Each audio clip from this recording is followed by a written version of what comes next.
और पूरे देश भर में आज किसानों की जो हालात हैं उस पर ना तो कोई व्यक्ति उसको रेखांकित कर पा रहा है और ना वो प्रबल तरीके से मुखर होकर आवाज बाहर आ रही है।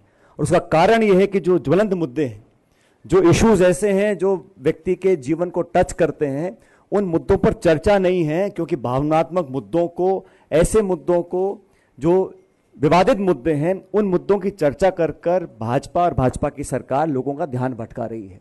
अगर आंकड़ों की बात करें तो पिछले 3 साल में कृषि के डिपार्टमेंट में जो कटौती हुई है, 2015-16 के बजट में कृषि मंत्रालय को 3,825 करोड़ रुपए कम दिए थे और वो लगातार उसका कैस्केडिंग इफेक्ट हो रहा है। और मुझे खुशी है कि इस बात को आप लोगों ने आज देखा कि मोदी साहब ने कहा था कि जितना इनपुट कॉस्ट है, खाद का, बीज का, तेल का, पानी का, बिजली का, उस सबका जोड़ने के बाद 50% मुनाफे वाला MSP हम लोग तय करेंगे। ये सार्वजनिक रूप से पब्लिक मीटिंग में कहा था सत्ता परिवर्तन से पहले।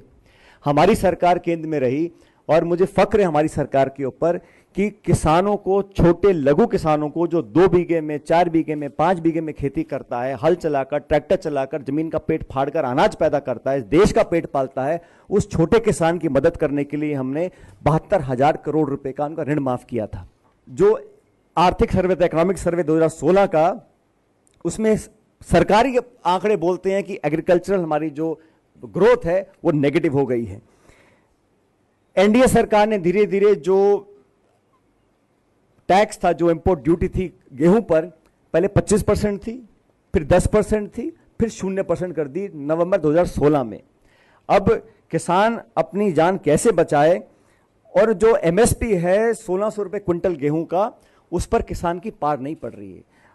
लोकसभा में हमारे सिर्फ 44 सांसद थे, लेकिन सारे विपक्ष के नेताओं के साथ मिलकर मैं दबाव बनाया और लैंड एक्विजिशन एक्ट को संशोधित नहीं कर सके। पहला काम उन्होंने यह किया था कि लैंड एक्विजिशन एक्ट को बदलो, 8 ऑर्डिनेंस लेकर आए, नहीं हुआ। हम लोग दिल्ली में हमें बड़ा सम्मेलन किया और सोनिया गांधी जी, राहुल गांधी जी के नेतृत्व में पूरे विपक्ष ने जाकर विरोध किया और वो नाकामयाब हुए। और सूट बूट की सरकार को थी, उसको अब उन्होंने भाषणों में तब्दील करने का काम किया। लेकिन रियलिटी यह है कि इस देश में आज किसान बिल्कुल बेहाल है। मैं उम्मीद करता हूं कि इस चेतावनी को सरकार सुनेगी और आने वाले समय में किसानों के, नौजवानों की भलाई के लिए काम करेगी।